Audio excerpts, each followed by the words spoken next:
my Sunday morning. Pray. Oh, Thank you all so much for coming out to Malvern Books. We're going to get started. We're really glad you could come out to hear Barbara read, and we're very happy to have you. I'll go ahead and introduce her. Barbara Francis has... Sorry. Wait just a minute. Yeah. We're going to go ahead and start the reading.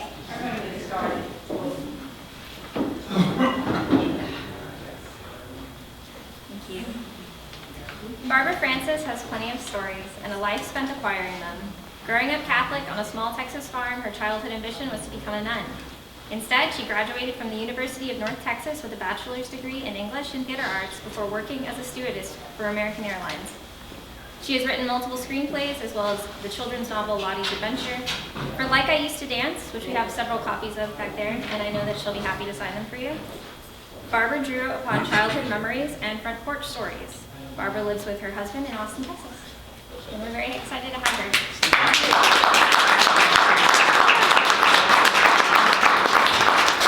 A gift from my grandson. Thank you all so much for coming out tonight. I really do appreciate it. This is my book launch, and I'm going to read you 6 sections from the beginning of the book. As you can see, nothing from the back because I don't want to give anything away. Start with chapter 1. Let's see if this light. Seal heard the pickup roaring up the dirt lane. It skidded to a stop in the backyard before she could turn off the stove's burner. Chickens squawked and flapped their wings to avoid the wheels. That could only be Billy Wayne. Her stomach sank as she walked to the screen door. There he was, her son-in-law, Billy Wayne Tarkin, getting out of the pickup and yelling, "Angie, Tessie, shut up!" Grace flew out the door. He has brought those babies with him.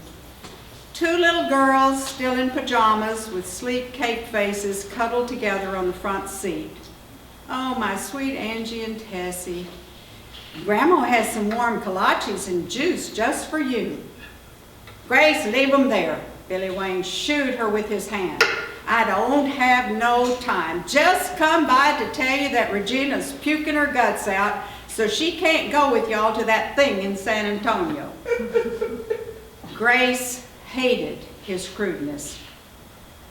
"That thing, as you call it, is a blessing. Your wife's sister is becoming a nun today. But then, what would you know of that?" Grace wished she had the nerve to speak her thoughts. "Grandpa!" Angie exclaimed. Bud was approaching from the barnyard with the look of disgust he generally reserved for his son-in-law. He didn't hold out his hand for a shake as he did with most other men. "Who's taking care of Regina?" he asked gruffly. "Ah, she's all right," Billy Wayne answered. "She's just up chucking all over the place. With this one, she's paying her dues all right." He hitched up the front of his pants. "I bet you everything I got it's a boy, and he's giving her one hell of a time." His bark of a laugh snaked down Grace's spine. "Well, who's going to take care of the girls?" Bud's voice had a hard edge. "You got to go to work, don't you?" Most people would have been alarmed. Bud rarely spoke with harshness. But Billy Wayne blew it off with a shrug of his shoulders. "I ain't afraid of you, old man," he thought. "Hell, they'll be okay," he answered defiantly. "Regina's just sick. She ain't dead. Besides, they ain't none of your concern." Bud walked past Billy Wayne, yanked open the pickup door, and said in a gentle voice, "Come on to Grandpa."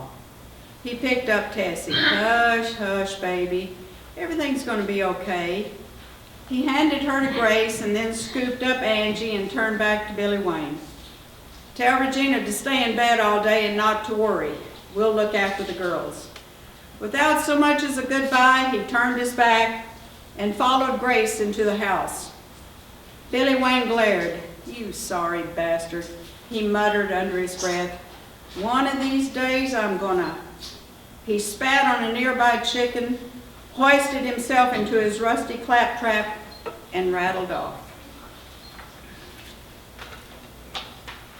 Mayfilia had the powers. She knew things, and her eyes could see things inside you. She could tell if your blood needed iron or if your spirit needed forgiveness.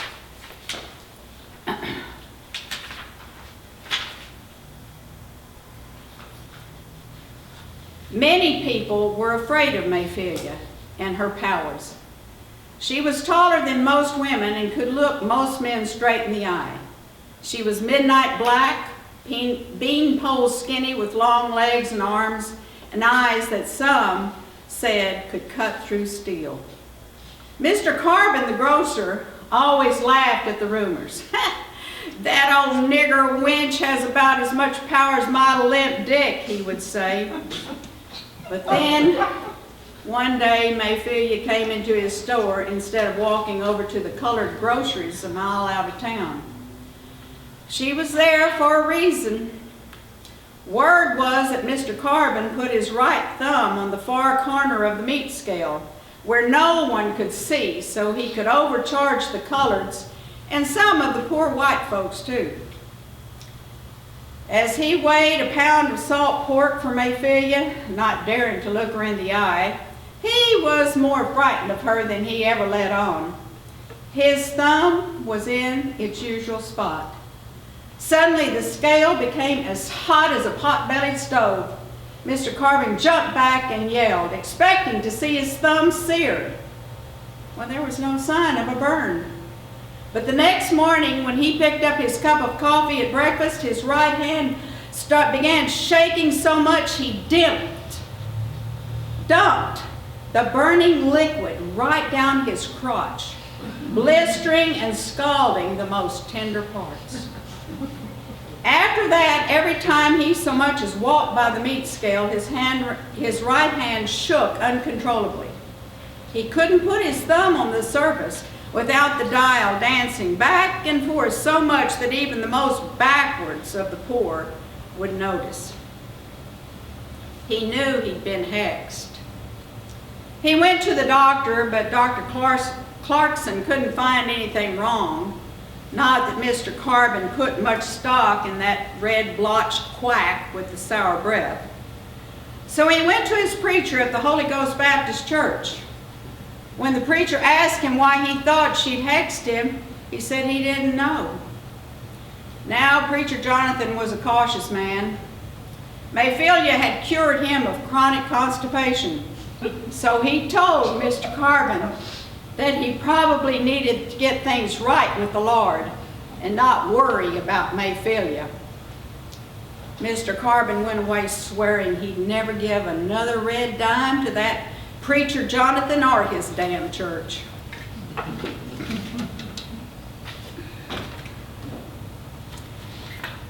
Cecilia had hopped the freight train in the middle of the night with the intention of riding all the way to California, a place too far to be found. It stopped in San Antonio so that the car she was in could be loaded with baled cotton. When the door rolled open, two men in dirty railroad clothes tried to grab her. "You good-for-nothing little bitch, wait till we get a hold of you." She dodged one, then the other, and leapt off. They chased after her 100 yards or so. Her long legs soon left them far behind. Once she stopped to catch her breath, she didn't know what to do next. She was no more than 100 miles from where she started, the place she refused to call home. She'd die before going back. Her only option was to wait and hop another train the following night. With only the $9.37 she'd stolen from her mother's purse, she was aware she might starve to death before getting out of Texas. The eastern horizon blushed in pink just as Nelda walked towards her apartment after the night shift at the hospital. Grieving over her husband's death due to influenza, she wasn't paying attention to the morning sky or the sidewalk around her. Cecilia was dozing in a darkened doorway. A heel jabbed into her left calf. Terrified that the men had found her, she jerked back her legs and hopped up, ready to run or to defend herself. She saw a woman as tall as she, only older, staring back at her in confusion. Finally, in a soft voice, the woman said, I'm so sorry. Did I hurt you? These words, spoken so kindly and with so much concern, cracked a shield within Cecilia. A long, wailing cry that she could no longer muffle came out in breaking staccatos. A far-off train whistle mimicked the desperate sounds. Nelda led her away, not saying anything, just holding an arm around the girl as she cried and cried. Once they got to the apartment, Nelda ran a tub of hot water and helped her undress, grimacing at the swollen red lashes on her back.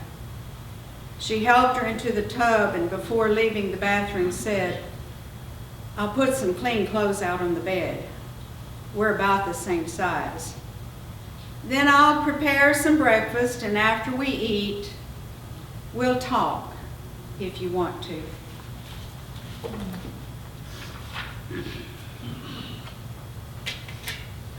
It had been a stormy afternoon, inside and outside their house. He had found and torn up the last picture of Cecilia that she had hidden. He took the pieces out to the burning can and then came back to work on a casket down in the basement. After he opened the door, he stood on the small landing to turn on the light. As he was about to take his first step down, she suddenly appeared in the doorway and called his name. He turned to face her. "This is for Rachel," she yelled, jabbing the end of a dust mop squarely in the middle of his chest and shoving with all her strength. She stepped forward and watched him fall backwards down the steep steps, head bumping the stair threads, and legs and arms reaching out as if to grab hold of something. He landed with a loud thump as his legs flew over his head in a somersault. She watched him lie perfectly still, but then she heard a moan.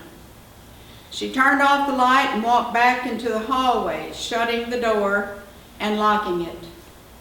She pushed a heavy chair from the living room and secured it under the door's handle. Back in the kitchen, she made a fresh pot of coffee. With a hot cup in hand, she sat down in the living room and gazed out the bay window, relishing every pain-filled curse, every scream for help, and every threatening cry.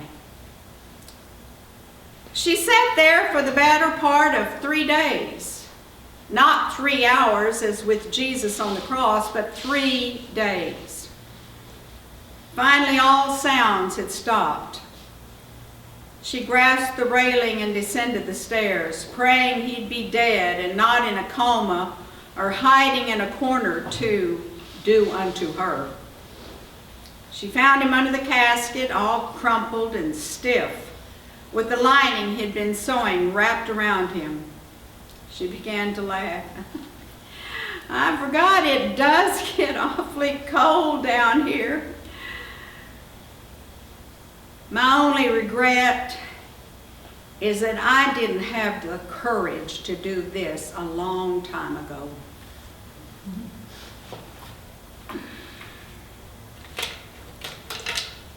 The barn was stuffy and hot.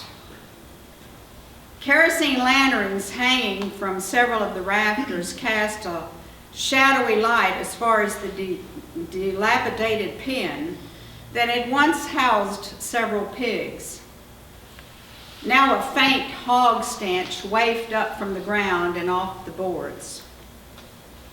Men straggled in straight from the fields and overhauls and faded shirts, wet from the day's sweat. Most wore oil-soaked fedoras low over their foreheads, as if they were afraid they'd be recognized. The air hung heavy with dashed dreams, failures, and brewing angers. Huffing and wheezing, Mr. Carbon carried in a galvanized tub loaded with beer on ice and placed it on the ground. The first gulps were the longest. Just as the cool liquid was settling raw nerves, Billy Wayne hurried in and broke the momentary peace. He beelined for the tub, took his half-empty bottle from his back pocket, and poured beer in with the moonshine. "Better go easy there now," Mr. Carbon said. Billy Wayne turned on him. "I tell you, I got some action I want to get taken care of tonight, and I mean tonight." The men shuffled about uneasily. The group headed to the bales of hay scattered around. Some of the men pulled out their white sheets from wrinkled brown paper bags. Mr. Carbon put up his hand as a stop, saying, "Gentlemen, due to the heat and the humidity, I think we can pass over the formality of wearing our uniforms." Billy Wayne shouted out, "Mine's disappeared, and it's all due to that nigger woman, Mayfilia. She killed my unborn baby, and it's time we burnt her out." One of the clan spoke up. "Billy Wayne, you know, for the most part, we leave those nigger women alone. It's them young bucks we gotta watch out for, the agitators."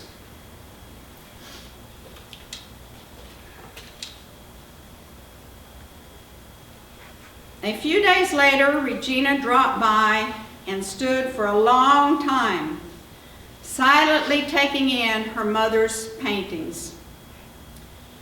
Grace marveled at how pretty she was these days. She was regaining her health and taking an interest in her appearance. Finally, Regina said softly, "Mama, you paint like I used to dance." Like I used to dance. Thank you.